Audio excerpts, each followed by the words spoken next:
Hello friends, rule 36 सब rule 4 से जुड़ा एक बहुत ही इंपॉर्टेंट इशू आया है जो मैं आपके साथ इस वीडियो में डिस्कस करूंगी। ये बहुत इंपॉर्टेंट वीडियो है, सभी के लिए बहुत यूज़फुल है, इसलिए इसे लास्ट तक देखिएगा। साथ ही चैनल को सब्सक्राइब ज़रूर कर लीजिएगा ताकि सभी इंपॉर्टेंट अपडेट्स एंड अलर्ट्स आपको मिलते रहें। तो दोस्तों, रूल 36 सब रूल 4 मैंने काफ़ी सारी वीडियोज़ इससे रिलेटेड अपलोड की हुई हैं। रूल 36 सब रूल 4 को मैं आपको एक बार ब्रीफ कर रही हूँ कि दोस्तों ये रूल कहता है कि जितना ITC आपकी 2A में आ रहा है, जितने इन्वॉइसेस आपकी 2A में रिफ्लेक्ट हो रहे हैं, उनका आप 100% ITC क्लेम कर लीजिए। लेकिन जो इन्वॉइसेस आपकी 2A में रिफ्लेक्ट नहीं हो रहे हैं, वहाँ पे इन्होंने 10% की कैपिंग लगाई है, यानी कि 10% ऑफ एलिजिबल ITC ही आप क्लेम कर पाएंगे। तो अब ये जो रूल है, इससे रिलेटेड जो इशू है वो हम डिस्कस करेंगे। तो दोस्तों, इस रूल से रिलेटेड एक ये पेटिशन है जो हाई कोर्ट में डाली गई है। ये पेटिशन कहती है कि जो ये रूल है हमारा रूल 36 सब रूल 4 जो है, ये अल्ट्रा वायर्स है हमारे section 38 sub section 1 and section 42 sub section 3 of CGST and RGST act की। तो क्या है ये हमारा section 38 sub section 1 and section 42 sub section 3, ये समझना हमारे लिए बहुत ज़रूरी है ताकि हमें समझ आ सके कि ये जो रूल है वो किस तरीके से अल्ट्रा वायर्स है। तो चलिए हम ये दोनों सेक्शन एक बार देखेंगे। ये मैंने अपना CGST एक्ट ओपन कर लिया और हमारा लॉ क्या कहता है सेक्शन 38 सब सेक्शन 1 के अंदर। तो दोस्तों, ये कहता है एवरी रजिस्टर्ड पर्सन, हर एक रजिस्टर्ड व्यक्ति अदर देन जो इनपुट सर्विस डिस्ट्रीब्यूटर है, नॉन रेजिडेंट टैक्सेबल पर्सन है, या फिर कॉम्पोजिशन डीलर है, TDS डिडक्टर है, TCS कलेक्टर है, इन सभी को छोड़ के बाकी सभी जो रजिस्टर्ड पर्सन हैं वो सभी वेरीफाई करेंगे, वैलिडेट करेंगे, मॉडिफाई और delete if required the details relating to outward supply, credit or debit note communicated under subsection 1 of section 37। तो यहाँ पे to prepare the details of his inward supply, तो कोई भी रजिस्टर्ड व्यक्ति जो है वेरीफाई कर सकता है, वैलिडेट, मॉडिफाई और डिलीट करेगा, वो कर सकता है वो सभी डिटेल्स जो कि फाइल की गई है सेक्शन 37, यानी कि जो आपके सप्लायर ने अपनी GSTR 1 के अंदर डाली है। टू प्रिपेयर, किस लिए? प्रिपेयर करने के लिए अपनी इनवर्ड सप्लाई की details and credit and debit note and may include therein. तो यहाँ पे लिखा गया है मे इंक्लूड, अगर वो चाहे तो इंक्लूड कर सकता है the detail of inward supply, credit and debit note received by him in respect of such supply that have not been declared by supplier under subsection 1 of section 37। तो section 38 subsection 1 कहता है कि जो हमारा recipient है वो चाहे तो वो सभी इनवर्ड सप्लाई इंक्लूड कर सकता है अपनी रिटर्न में जिनकी डिटेल्स उसके सप्लायर ने अपनी GSTR 1 में नहीं डाली है।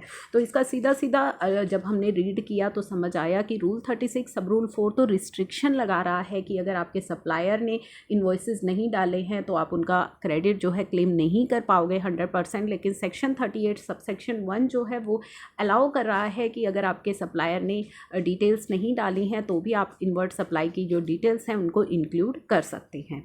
तो यहाँ पे ही अल्ट्रा वायर्स उन्होंने बोला है। और साथ ही हमारा जो सेक्शन 42 है, इन्होंने 2 सेक्शन का यहाँ जिक्र किया है, section 38 subsection 1 and section 42 subsection 3 का। तो चलिए सेक्शन 42 सबसेक्शन 3 हमारा क्या कहता है, ये है सेक्शन 42 का सबसेक्शन 3 कहता है where the input tax credit claimed by recipient in respect of inward supply is in excess of the tax declared by the supplier for the same supply, or the outward supply is not declared by supplier in his valid return, the discrepancy shall be communicated to both such person in such a manner as may be prescribed। तो ये कह रहा है हमारा जो section 42 का subsection 3 है, वो कहता है कि अगर किसी भी रिसिपिएंट ने ITC क्लेम कर लिया है in excess of the tax declare by supplier, जितना आपके सप्लायर ने डिक्लेयर किया है टैक्स, अगर आपने उससे ज़्यादा ITC क्लेम कर लिया है, या फिर आपके सप्लायर ने जो है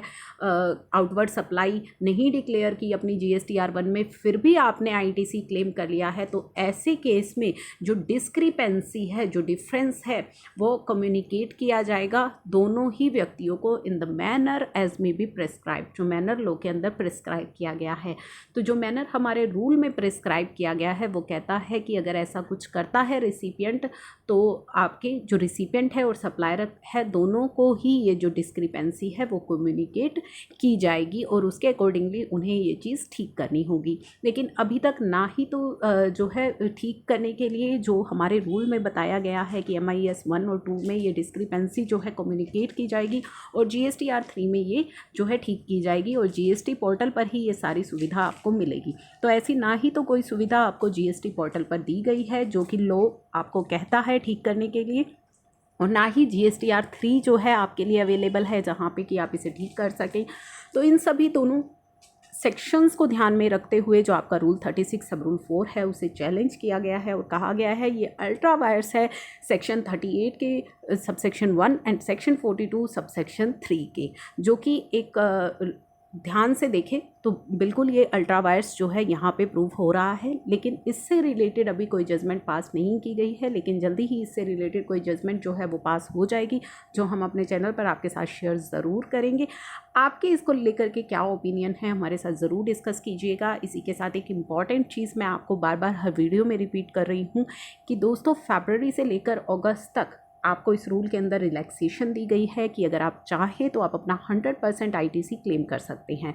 लेकिन सितंबर मंथ की जब आप अपनी 3B फाइल करेंगे तो फिर आपको क्यूमुलेटिवली इस चीज़ को कंसीडर करना होगा, यानी कि ये रूल आपको अप्लाई करना होगा फरवरी से लेकर के और सितंबर तक। और अगर आप कोई एक्सेस क्रेडिट क्लेम कर चुके हैं तो वो आपको रिवर्स करना होगा। अगर अभी आपने कम ITC क्लेम किया है तो फिर आप वो जो अपना रह गया है वो ITC क्लेम कर सकते हैं।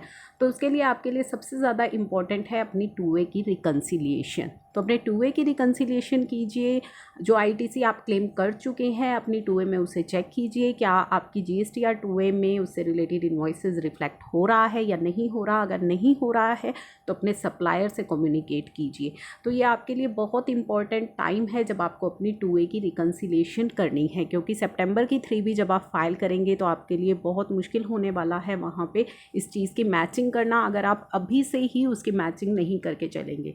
तो ये था काफ़ी इंपॉर्टेंट अपडेट जो मैंने आपके साथ शेयर किया है इस वीडियो के अंदर। GST के सभी इंपॉर्टेंट अपडेट्स एंड अलर्ट्स के लिए हमारे चैनल को सब्सक्राइब ज़रूर कीजिएगा और वीडियोज़ अगर आपको इंपॉर्टेंट लगती है तो शेयर ज़रूर कीजिएगा। जैसे कि काफ़ी सारी वीडियोज़ मैंने अपडेट की हैं GST के इंपॉर्टेंट अपडेट्स को लेकर, तो वीडियोज़ को शेयर करना मत भूलिएगा।